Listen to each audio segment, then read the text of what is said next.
Railway station के ऊपर इतनी भीड़ क्यों है? क्योंकि सभी लोग वहाँ पे जाना चाहते हैं। कहाँ पे? बड़े बड़े उद्योगपतियों ने भी यहाँ पे भंडारा खोल रखा है। डिजिटली आप पे हर एक शख्स के ऊपर नजर रखी जा रही है। आपको नहीं पता, मतलब पानी के अंदर भी आप मैग्नेट डालोगे ना तो वहाँ पर भी पैसा है, वहाँ पर भी सोना है, वहाँ पर भी एनर्जी है। पैसा जो है ना अभी रोड पे है, पैसा जो है अभी पानी पे है, पैसा जो है अभी हवा पे है, पैसा जो अभी ट्रेन, पैसा ही पैसा है, एनर्जी ही एनर्जी है। लेकिन आप स्वयं अपॉर्चुनिटी खड़ी कर सकते हैं, पढ़े लिखे हैं ना। आप नए लोगों को अपॉर्चुनिटी, रोजगार दीजिए। जरूरी है आपको रोजगार, देखिए मांगना एक अलग चीज है, देना एक अलग चीज है। आपको यूं रहना है कि यूं रहना है, दोनों चीजों में फर्क है। नमस्कार दोस्तों, मैं तरुण रावल फिर से आप सभी लोगों के सामने आ गया हूं एक नया वीडियो लेकर, जिसके अंदर हम बात करेंगे तीसरी आंख के ऊपर। जी हाँ, तीसरी आंख जो कि नॉर्मली पब्लिक की होती है, पीपल की होती है, जनसंख्या की होती है।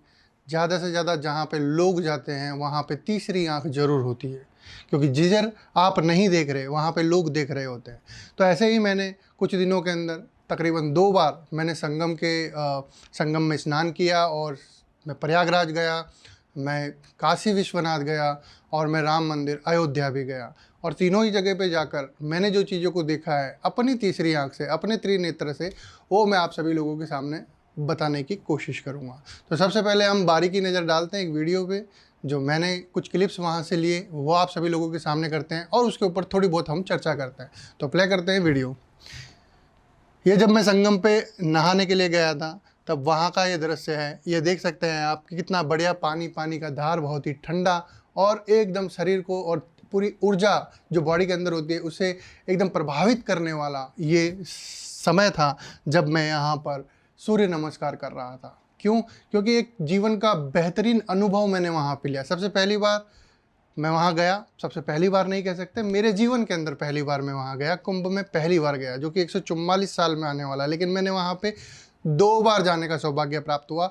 और भी इस वीक के अंदर मैं एक बार और वहाँ पे जाना चाहूँगा। मैं तो क्या जाना चाहूँगा, शायद एनर्जी मुझे वहाँ पे बुला रही है। वहाँ पे हमने क्या क्या देखा उसके ऊपर हम आगे बात करेंगे। ये संगम है, संगम में तेज धारा गंगा की, ये देखिए रेलवे स्टेशन।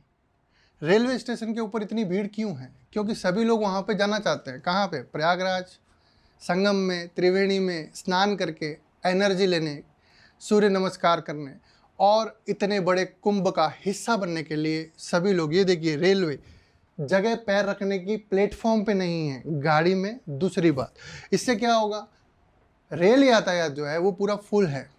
आप अगर अभी से 15 दिन, 20 दिन या 1 महीने की टिकट लेने जाएंगे तो वो भी फुल है। यानी कि रोजगार रेलवे में आपने देखा जाए तो रेलवे को भी बहुत पैसा जा रहा है, यहाँ पे हम देख सकते हैं। साथ ही साथ इस प्लेटफॉर्म के ऊपर जितने भी छोटे छोटे रेडी वाले हैं, इस प्लेटफॉर्म के बाहर, रेलवे स्टेशन के बाहर जितने लोग छोटे छोटे बिजनेस कर रहे हैं, उसके बाहर टैक्सी से उस रेलवे स्टेशन पे आने वाले, उसके बाहर छोटे छोटे रिक्शा, छोटी छोटी बाइक पे उस स्टेशन तक पहुँचने वाले। जरूरी नहीं प्रयागराज के अंदर रोजगार है, प्रयागराज जाने के लिए, त्रिवेणी संगम जाने के लिए पूरे भारत से नहीं पूरे विश्व से जब यातायात व्यवस्था का इस्तेमाल किया जा रहा है, तो जब वो अपने घर से निकल रहा है से लेकर जब तक प्रयागराज आने के बाद में वापस वो अपने घर तक जाता है, तब तक वो बाइक से लेकर, ई रिक्शा से लेके, छोटे दुकानदारों से लेके, बड़ी फ्लाइट वालों से लेके, ट्रेन से लेके, और जितने भी यातायात और रोजमर्रा की जिंदगी को साधन है, सभी का उपयोग कर रहा है और रोजगार मिल रहा है।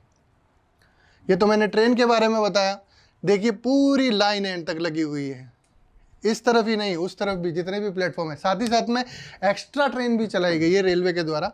इसमें हम सरकार का धन्यवाद करते हैं कि इतने बड़े जो कुंभ का आयोजन किया, उसके साथ साथ में व्यवस्थाएं भी बेहतर उन्होंने हमें परोस कर दी हैं, जिसकी वजह से ये और बेहतर तरीके से हम उस कुंभ की एनर्जी, उस संगम की एनर्जी को ले पा रहे हैं, वहाँ जा पा रहे हैं। और वहाँ की व्यवस्था को देखकर तो समझिए कि मैं भाव विभोर हो गया था, क्योंकि ऐसी व्यवस्था, इतने लोग और ऐसी व्यवस्था करना कोई खाने का काम नहीं है, कोई ईजी नहीं है। योगी जी को हमने देखा, सुना, वहाँ पे जाकर भी पता चला 2 साल, 2.5 साल से इस पूरी जो महाकुंभ, इस संगम का जो पूरा ये जो मैनेजमेंट था, उसको जो बारीकी नज़र रखने वाले थे वो योगी जी थे, और उनके साथ में मोदी जी की तो बात ही क्या करनी, वो तो बहुत बेहतर काम करते हैं और उन्होंने प्रदर्शन भी किया है अपने काम का।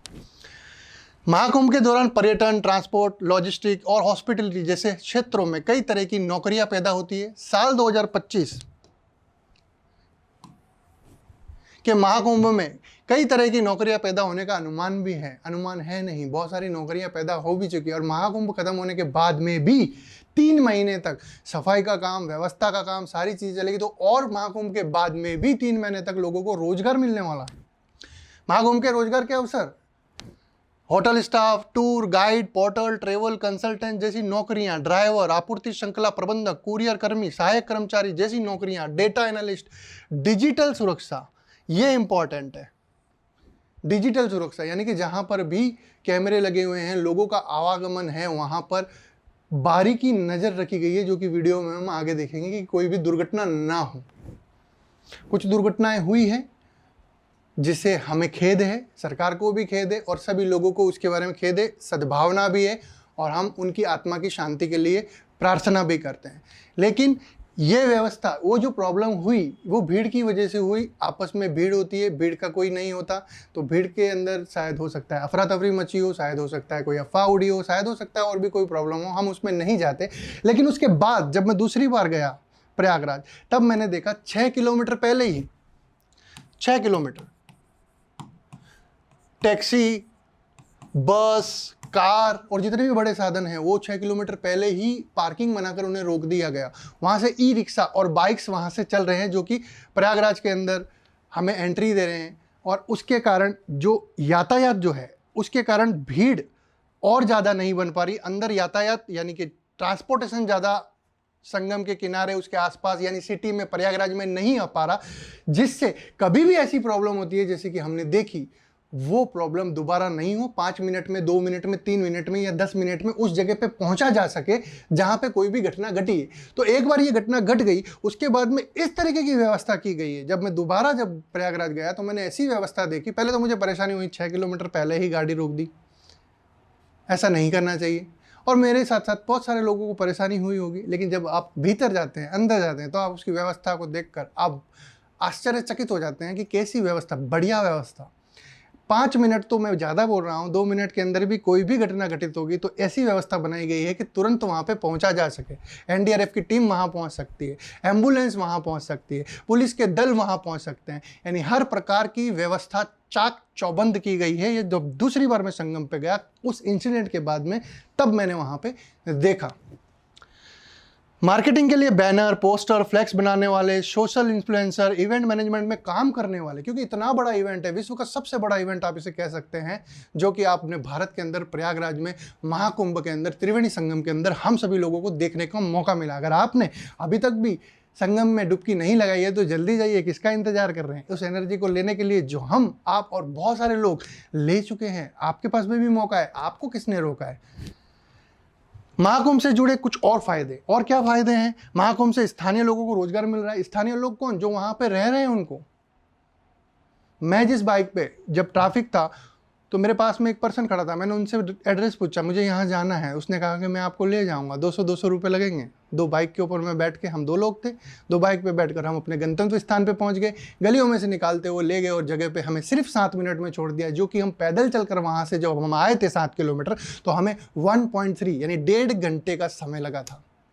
और वही ट्रांसपोर्ट को बाहर रोक देने की वजह से सुचारू रूप से, बेहतर तरीके से हम जगह पर पहुंच पा रहे थे। तो स्थानीय लोगों को भी वहां पे रोजगार मिल रहा है। छोटी छोटी लारी, छोटे छोटे ठेले, छोटे छोटे जो उन्होंने अपने अपने बिजनेस लगाए हैं, भोजन के बिजनेस, अपने अपने घरों के बाहर बिजनेस लगाए हैं। किसी किसी ने भंडारा लगाया है, जिनके पास में थोड़ी ऊर्जा ज़्यादा है, जिनके पास में धन ज़्यादा है, जो और कर्म अपने और बेहतर करना चाहते हैं, वो लोग भी वहाँ पर काम कर रहे हैं। और जिन्हें ऊर्जा चाहिए वो अपना बिजनेस वहाँ पर लेकर बैठे हैं। वहाँ तो ठीक, उसके आसपास के यूपी, बिहार, दिल्ली, मद्रास, चेन्नई, सभी जगह के लोगों से जो बड़े बड़े शहरों के अंदर जाकर अपने रोजगार के लिए काम कर रहे हैं, वो सारे लोगों को मैंने वहाँ पे पाया और देखा कि सारे लोग खुश हैं। एक भी ऐसा स्थान नहीं मिलेगा जो खाली बैठा हो, चाहे रास्ते पे बैठकर कोई 5 रुपए की माला बेच रहा हो रुद्राक्ष की, चाहे तो वो 5 स्टार होटल के अंदर कोई कमरा दे रहा हो। हॉस्पिटलिटी से लेकर, छोटी से लेकर बड़ी से बड़ी चीज़ों के अंदर मैंने वहाँ पे अपनी तीसरी आंख यानी दिव्य दृष्टि को से देखने की कोशिश की, और मुझे जो दिखा वो मैं आप सभी लोगों को यहाँ पे बताने की कोशिश कर रहा हूँ। इससे होटल और ट्रैवल जैसे क्षेत्रों में तेजी आती है, यानी आई है। इससे यूपी और भारत सरकार की तिजोरी को बहुत बड़ा फायदा हुआ है। अब इसमें कहेंगे कि यूपी सरकार की तिजोरी को फायदा हो गया, भारत सरकार की तिजोरी को फायदा हो गया, नहीं, आम इंसान की तिजोरियां यानी उसकी जो जेब है वो भी बहुत गर्म हुई है, खाली नहीं हुई है, गर्म हुई है। जहां पे आप देखने जाएं उनके जेब में पैसा आया है, गरीब से गरीब इंसान की जेब में पैसा आया है, रोजगार मिला है। उसके लिए जरूरी नहीं कि आप किसी आईआईटी या किसी दूसरी जगह पे आपको जॉब मिले, सरकार आपको जॉब नहीं दे रही है। अरे आईआईटी के जैसे लोगों को भी आप वहाँ पर देख पा रहे हैं, जैसे कि आईआईटी बाबा को आपने वहाँ पे देख रहे हैं, बहुत दिनों से हम उनके वीडियो सुन रहे हैं।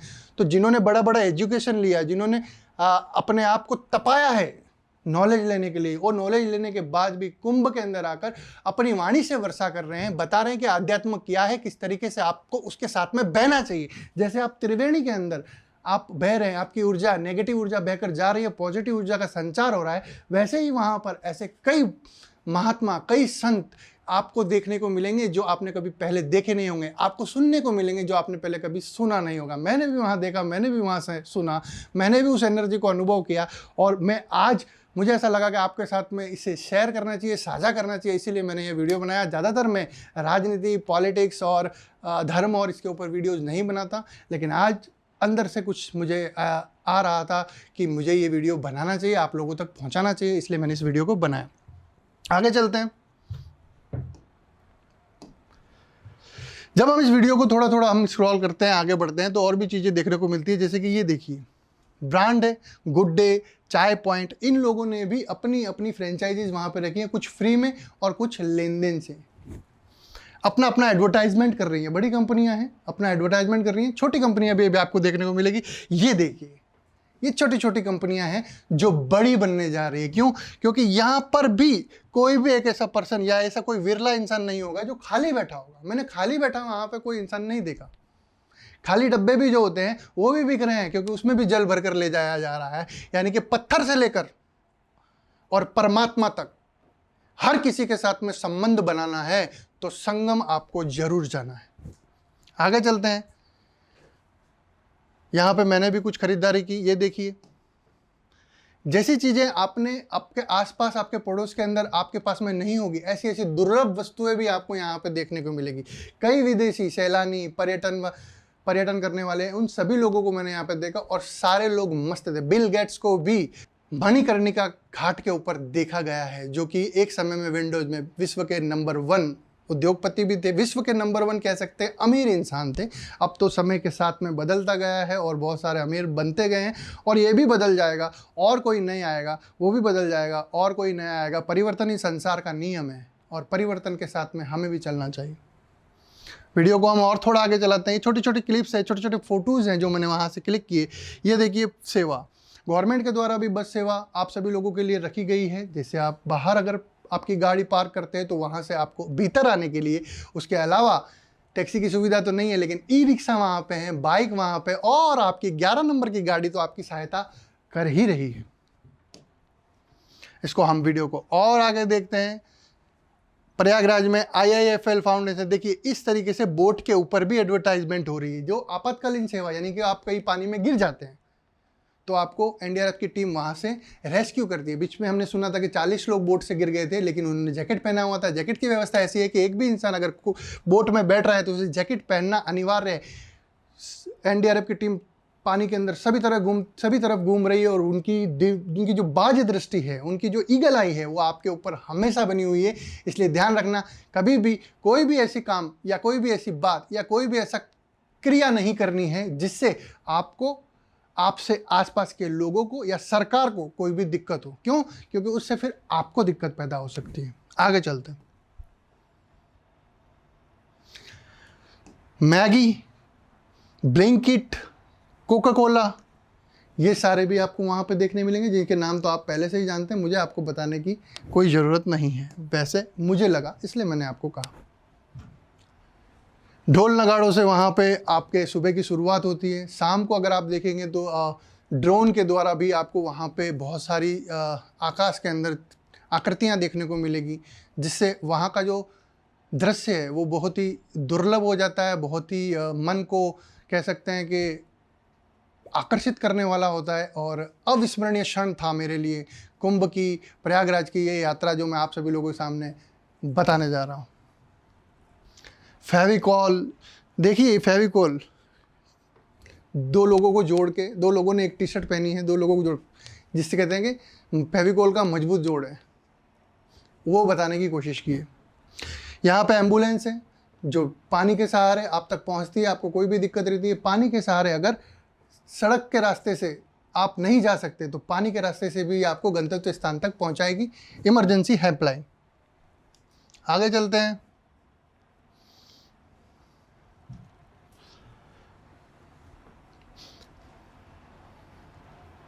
निःशुल्क सेवा, ये गवर्नमेंट का बहुत बड़ा प्रयास है, अच्छा प्रयास है निःशुल्क सेवा का। एनडीआरएफ की टीम जो है ये कंटिन्यू लगी हुई है, इसके एनडीआरएफ के जवान निरंतर लगे हुए हैं आपको और हमको सेवा देने के लिए, सुविधा देने के लिए। साथ ही साथ में आप महाकुंभ प्रयागराज के अंदर ये व्यवस्था देख सकते हैं कि वहाँ पे जो टेंट है उसके अंदर भी 5 स्टार के जैसी व्यवस्था आपको दी गई है। साथ ही साथ में वहाँ की जो होटल है, वहाँ की जो मैनेजमेंट है, वहाँ के हर जगह पे साफ़ सफाई सुविधा बहुत ही बेहतर और आला दर्जे की है। इतने लोगों के होने के बाद, करोड़ों करोड़ों लोगों के आने के बाद में भी सफाई की व्यवस्था अगर आप देखेंगे तो बहुत ही बेहतर है, जो कहीं पर ही देखने को आपको नहीं मिलेगी इतनी जनसंख्या आने के बाद में भी। देखिए ई रिक्शा जो है वो वहाँ पे बहुत है, कुछ फ्री है गवर्नमेंट की तरफ से और कुछ लोग अपने से लेकर चल रहे हैं। ये देखिए संगम का सुबह का दृश्य है जहाँ पे लोग बैठे हैं, देख रहे हैं। अर्ली मॉर्निंग जैसे जहाँ पे संगम का स्नान स्टार्ट होता है, ये जितने भी टेंट है यहाँ पे कपड़े बदलने की व्यवस्था रखी हुई है। सभी जगह पे आप लेडीज़ हो, जेंट्स हो, महिला हो, पुरुष हो, सभी के लिए सारी व्यवस्था, चाक चौबंद इंतजाम। वॉशरूम, ये लाइन से जो आप रेलगाड़ी देख रहे हैं ये सारे वॉशरूम, और सिर्फ ये ही नहीं, हर गली, हर नुक्कड़, हर मोहल्ले पे आपको वॉशरूम और चेंजिंग रूम देखने को मिलेंगे, जो कि बहुत बड़ी सुविधा है। साथ ही में आप देखेंगे छोटे छोटे जो पापड़ी बना रहा है, कोई बूंदी बना रहा है, कोई भजिया बना रहा है, कोई पूड़ी बना रहा है, कोई लिट्टी चोखा बना रहा है, अलग अलग अपने व्यंजन बना रहे हैं और लोगों को परोस रहे हैं, कोई दाम से और कुछ फ्री में। दोनों ही प्रकार के लोग यहाँ पे अवेलेबल है। बड़े बड़े उद्योगपतियों ने भी यहाँ पे भंडारा खोल रखा है जहाँ पे रोजाना करोड़ों रुपए का भोजन लोग खा लेते हैं।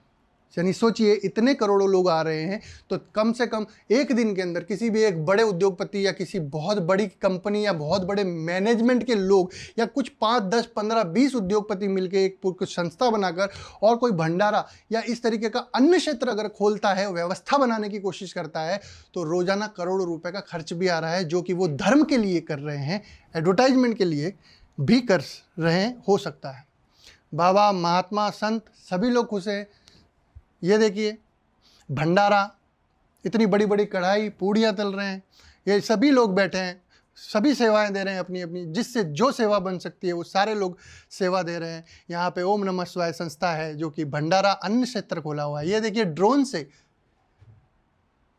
आकाशी सतरंगी दुनिया आपको देखने को मिल रही है, ड्रोन से आकाशी सतरंगी दुनिया आपको देखने को मिल रही है।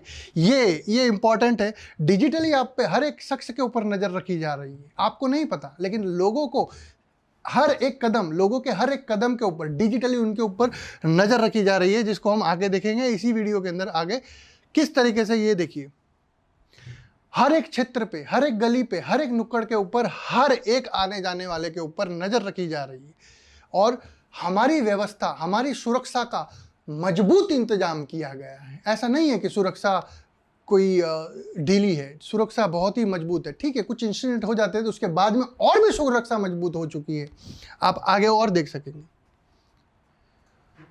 सुरक्षा के मामले में कोई भी डील नहीं रखी गई है। हर जगह, हर चप्पे चप्पे पर सरकार की नज़र है कि कोई भी ऐसी अनहोनी घटना ना हो। ये देखिए नाव से हम गए थे, पक्षियों के लिए भी, जो वहाँ पे पक्षी हैं उन लोगों को भी हमने दाना पानी दिया और वो सब लोग भी कुंभ के अंदर हमारे साथ में संगम में स्नान करने के लिए आतुर हो रहे हैं, बार बार डुबकी लगा रहे हैं, बार बार आ रहे हैं, बार बार डुबकी लगा रहे हैं, बार बार आ रहे हैं। तो ये दृश्य भी देखने के लिए अर्ली मॉर्निंग अगर आप जाते हैं संगम में स्नान करने के लिए तो ये दृश्य भी आपको देखने को मिलेगा। चलिए बात करते हैं रोजगार पर। बहुत सारी दूसरी पार्टीज का भी मैंने देखा, और जो भी पार्टी आती है वो एक दूसरे के बारे में तो बात करेगी और होनी भी चाहिए। जब वो बात करती है तभी ना दूसरी पार्टी सुधार करती है। तो पक्ष विपक्ष ये दोनों होने चाहिए और मजबूत विपक्ष भी होना चाहिए। अब रोजगार की हम बात करते हैं तो रोजगार के लिए ज़रूरी नहीं कि आपको गवर्नमेंट ही रोजगार दे। रोजगार यहाँ पे देखिए हर गली, हर मोहल्ला, हर नुक्कड़ के ऊपर रोजगार है। मैंने टैक्सी वाले से बात की, मैंने फेरी वाले से बात की, मैंने ठेले वाले से बात की, मैंने जाने आने वाले से बात की, मैंने साधु महात्मा से बात की, मैंने आम इंसान से बात की, मैंने गरीब से बात की, मैंने अमीर से बात की, मैंने पक्षियों से बात की, मैंने हर किसी से बात की, मैंने संगम से बात की, एक एक जर्रे जर्रे से मैंने बात की, हर एक एनर्जी को मैंने अनुभव किया, अंदर से बात की, बाहर से बात की, अध्यात्म से बात की, भौतिकवाद से बात की, हर तरीके से मैंने निचोड़ निकालने की कोशिश की। तो इतने में ये निचोड़ निकलता है कि एक छोटे से छोटा मजदूर और बड़े से बड़ा व्यापारी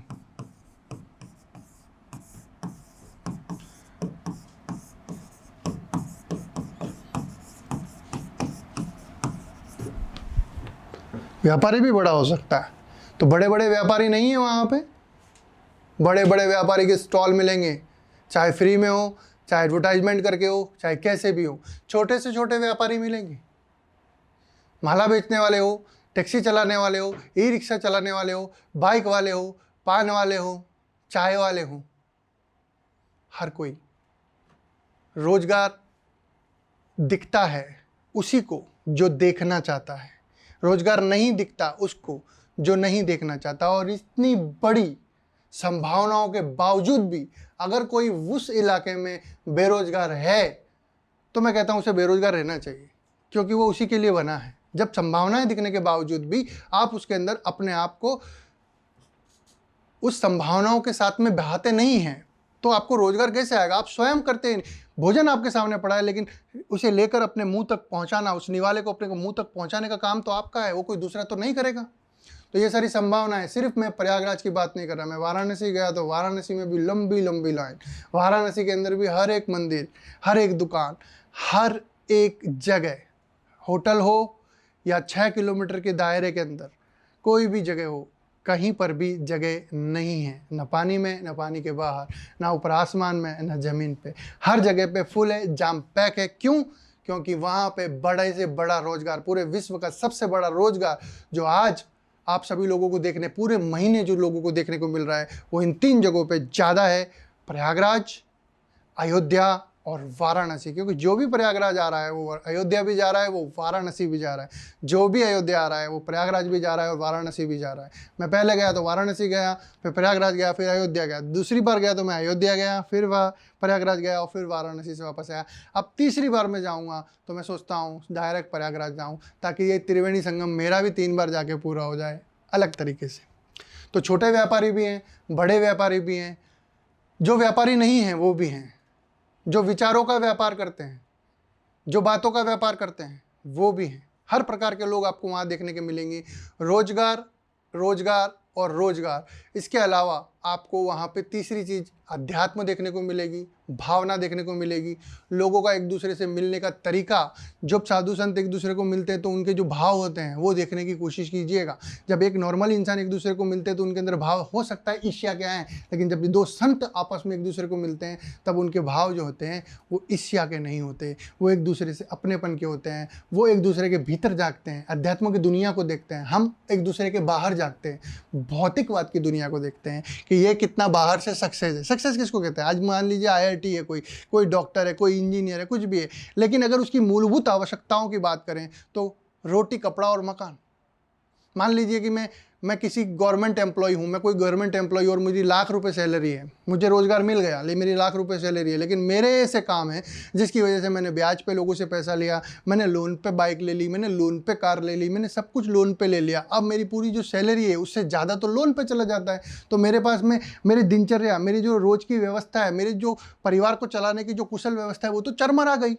तो मैं तो बेरोजगार हो गया ना ऑलरेडी। इसको बोलते हैं रोजगार वाला बेरोजगार। दूसरे होते हैं जिनके पास में रोजगार नहीं है, काम नहीं, वो काम मांग रहा ना। रोजगार का मतलब होता है काम मांगना। तो ये देखिए, कुंभ 144 साल के अंदर पहली बार आता है। उस कुंभ के अंदर कितने लोगों को रोजगार मिला?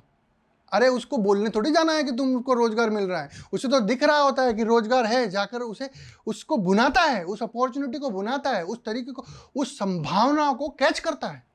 अपॉर्चुनिटी जो होती है उसके आगे बाल होते हैं, पीछे बाल नहीं होते। आगे से उसको पकड़ा जा सकता है, पीछे से नहीं पकड़ा जा सकता, बाल ही नहीं है, पीछे तो गंजा होता है अपॉर्चुनिटी। तो अपॉर्चुनिटी जाने के बाद नहीं पकड़ी जा सकती, अपॉर्चुनिटी आते ही पकड़ी जाती है। तो ये अपॉर्चुनिटी है, अभी भी किसी ने अगर इस अपॉर्चुनिटी का फ़ायदा नहीं उठाया तो तुरंत जाइए वहाँ पे। और मैं सरकार ने जो ये बहुत बेहतरीन कदम उठाया है कुंभ का, ऐसे ही पूरे भारत के अंदर अलग अलग स्थानों में बड़े बड़े ऐसे विशाल मंदिरों का निर्माण किया जाए और ऐसे ऐसे विशाल आयोजन करते जाएं, जिससे रोजगार की जो समस्या है वो ऐसे ही दूर हो जाएगी। पूरे विश्व के अंदर विश्व के लोगों को भारत में आने के लिए सुनहरा मौका है, लेकिन मौका कब आएगा? जब लोग दिखेंगे। जब दिखता है तभी ना बिकता है। तो भारत की विशालता अभी सभी लोगों को दिख रही है, भारत की जो गौरवपूर्ण इतिहास है वो सभी लोगों को दिख रहा है, भारत के संत ऋषि महर्षि सभी लोगों को दिख रहे हैं, भारत का मैनेजमेंट पूरे विश्व देख रहा है। ऐसे ही कोई विश्वगुरु नहीं बन जाता। विश्वगुरु बनने की ये शुरुआतें आपको दिख रही है कि विश्वगुरु कैसे बनेगा, कैसे लोगों ने भविष्यवाणी कर दी। तो ये देखिए, इस पे चल रहा है भारत, बदल रहा है भारत। बोलते हैं सबका साथ सबका विकास, तो ये सबका साथ ही है और सबका विकास भी साथ में है। जब तक सब लोग साथ नहीं होंगे तब तक विकास भी नहीं होगा। तो रोजगार के क्षेत्र के अंदर बहुत बड़ी तरक्की की है। रोजगार के क्षेत्र के अंदर मैं कहता हूं कि इससे बड़ा रोजगार अभी तक शायद ही हो सकता है कि गवर्नमेंट ने किसी को दिया हो। ये देखिए इस शख्स को, this man earn 4000 daily by using a magnet. ये आप देख सकते हैं यहाँ पे ये सब मैग्नेट है। मैग्नेट के अंदर ये सिक्के हैं जो इसके चिपक जाते हैं। ये क्या करता है, पानी के अंदर इसे मैग्नेट को डालता है जाल के द्वारा और सिक्के जो हैं वो इसमें चिपक के आ जाते हैं। और रोज का 4000 रुपये इसके बताने के हिसाब से, जो कि ये कम ही बता रहा होगा, उसके हिसाब से ये अर्निंग कर रहा था। महीने का कितना हुआ? 1,20,000। कैलकुलेशन बरोबर कर लेते हो आप सभी लोग। तो कैलकुलेशन हम सभी लोग कर सकते हैं, इतने इंटेलिजेंट है तो काम भी करना चाहिए। आज ये जो है 1,20,000 रुपये कमा रहा है इसके कहने के मुताबिक। IAS IPS की सैलरी भी इतनी होती है सर। वो पानी के अंदर सिर्फ कुछ नहीं कर रहा है, जाल के अंदर खाली मैग्नेट डाल के फेंक रहा है और सिक्के ऊपर आ रहे हैं। यानी ऊर्जा ही हुई ना। पैसा क्या है? ऊर्जा है। उस ऊर्जा से हमें हर की चीज़ मिल जाती है, तो वो ऊर्जा को पानी में से भी निकाल रहा है। और ऐसे बहुत सारे, ये मैं बताया आपको बिल्कुल, मतलब पानी के अंदर भी आप मैग्नेट डालोगे ना तो वहाँ पर भी पैसा है, वहाँ पर भी सोना है, वहाँ पर भी एनर्जी है। तो कुंभ में, प्रयागराज में, अयोध्या के अंदर, वाराणसी के अंदर, आप देखो यूपी के अंदर पैसा जो है ना अभी रोड पे है, पैसा जो है अभी पानी पे है, पैसा जो है अभी हवा पे है, पैसा जो अभी ट्रेन, पैसा ही पैसा है, एनर्जी ही एनर्जी है। लेकिन उस एनर्जी को पकड़ने वाला होना चाहिए, वो एनर्जी दिखनी भी तो चाहिए। जब मैं छोटा था तो मेरे नाना जी मुझे कहते थे पैसा हवा में है, दिखता है तो उछल उछल के पकड़ लो। मैं उस समय सोचता था पैसा हवा में कहाँ दिख रहा है। नाना जी जब देते 5 रुपये, 2 रुपये, 3 रुपये, तब तो अपने को पैसा आता है, तब जाके तो हम कुछ लेते हैं। इन्होंने ऐसा कैसे बोल दिया। लेकिन जब मैं इस 2009 में मैंने देखा क्रिप्टो को, ब्लॉकचेन को, तब मैंने कहा कि हाँ पैसा तो हवा में है, उसे मोबाइल में लाने के लिए ID पासवर्ड चाहिए होते हैं। यानी कि पैसा हवा में ही है, आपको वो दिखना चाहिए। तब जाकर 2009 में मुझे वो बात क्लिक हुई। आज कोई बुजुर्ग, आज कोई संत, आज कोई महात्मा अगर कोई बात बोलेगा तो भी वो आने वाले 10 साल के बाद में आपको क्लिक होगी। तो उससे पहले हमें समझ जाना चाहिए कि जो वो बोल रहे हैं उनके अनुभव से बोल रहे हैं, तो हमें ज़रूरी उनका अनुसरण करना चाहिए। ये देखिए 4000 रुपीज़ पर डे। रोजगार नहीं है, ऐसे लोग बोलते हैं रोजगार कहाँ से लाएं। ये रोजगार देखिए, इसने किसी से मांगा रोजगार? अरे इसको कुदरत ने रोजगार दिया, इसको सरकार ने रोजगार दिया, इसने खुद अपने आप को रोजगार दिया। आपको सरकार रोजगार देती है कि नहीं देती है वो तो दूसरी बात है, लेकिन आप खुद अपने आप को रोजगार देते हो कि नहीं, ये सबसे बड़ा इंपॉर्टेंट पॉइंट है।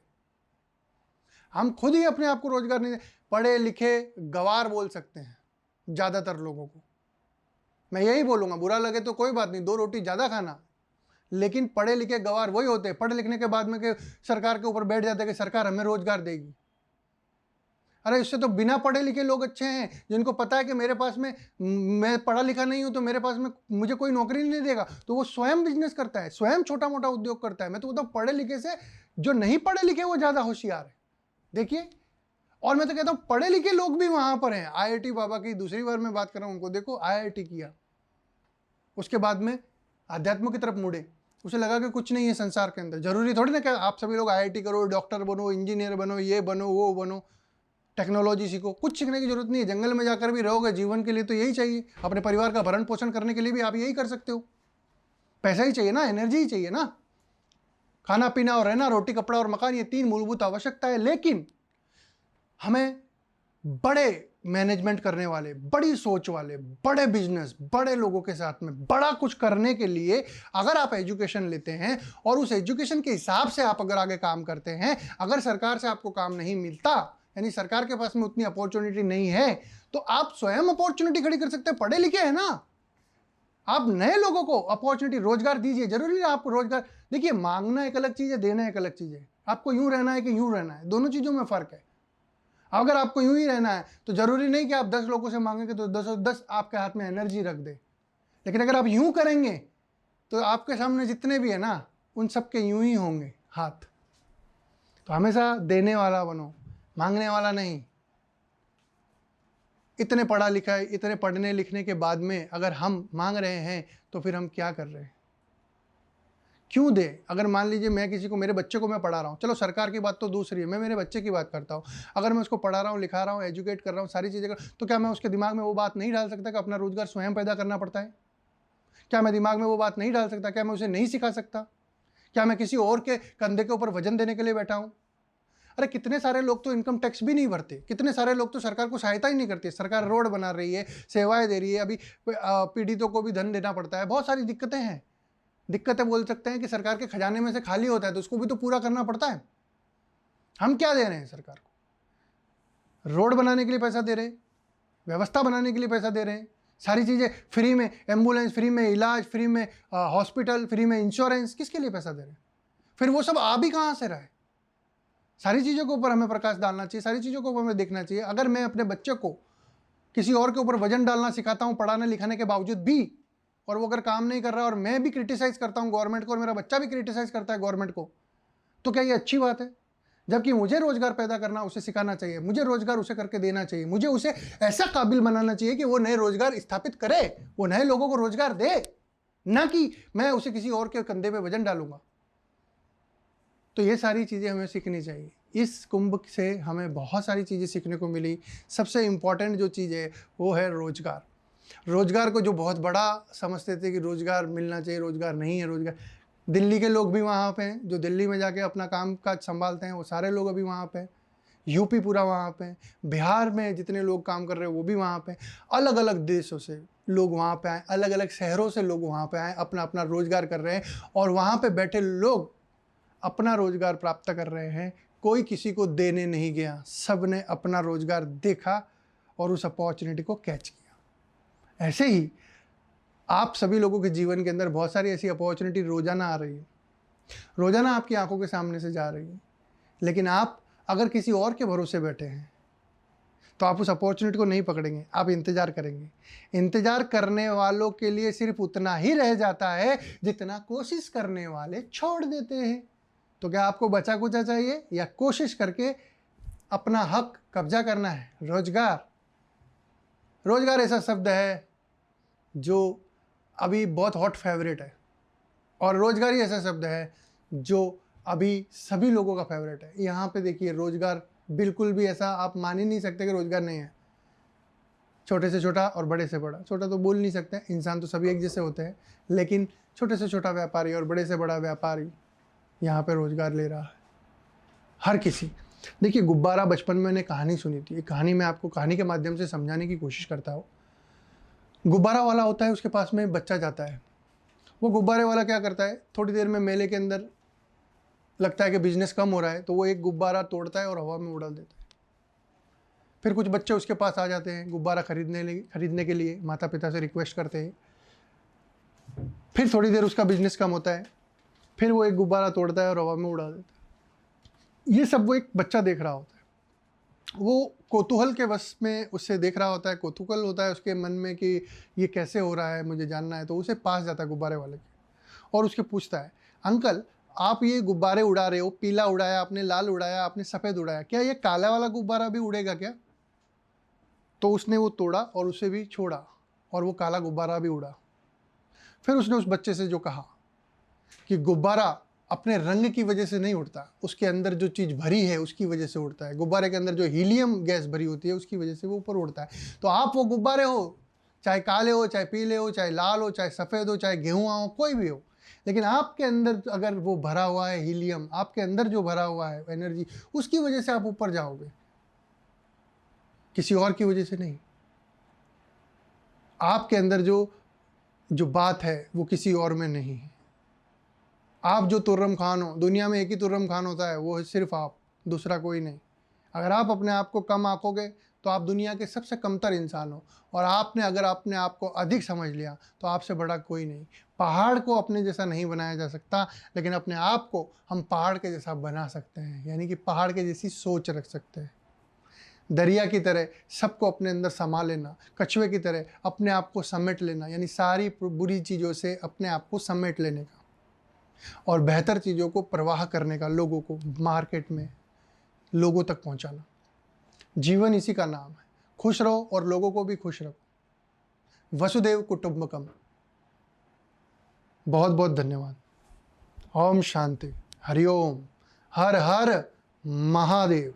मुझे लगा आप सभी लोगों के लिए ये वीडियो बनाना, इसलिए मैंने आप सभी लोगों के लिए ये वीडियो बनाया। इसमें जानकारी अच्छी लगी हो तो लाइक कीजिएगा, जानकारी अच्छी नहीं लगी हो तो भी लाइक कीजिएगा, और लोगों को शेयर कीजिएगा, क्योंकि जानकारी अच्छी हो या बुरी, जानकारी होती है। तीसरी आंख अपनी खोलिए, इस पर दृष्टि डालिए। कहीं पे अगर आपको लगता है कि कुंभ जाने जैसा है, संगम में स्नान करने जैसा है, एनर्जी को लेने जैसा है, तो जरूर जाइए, एनर्जी को लीजिए।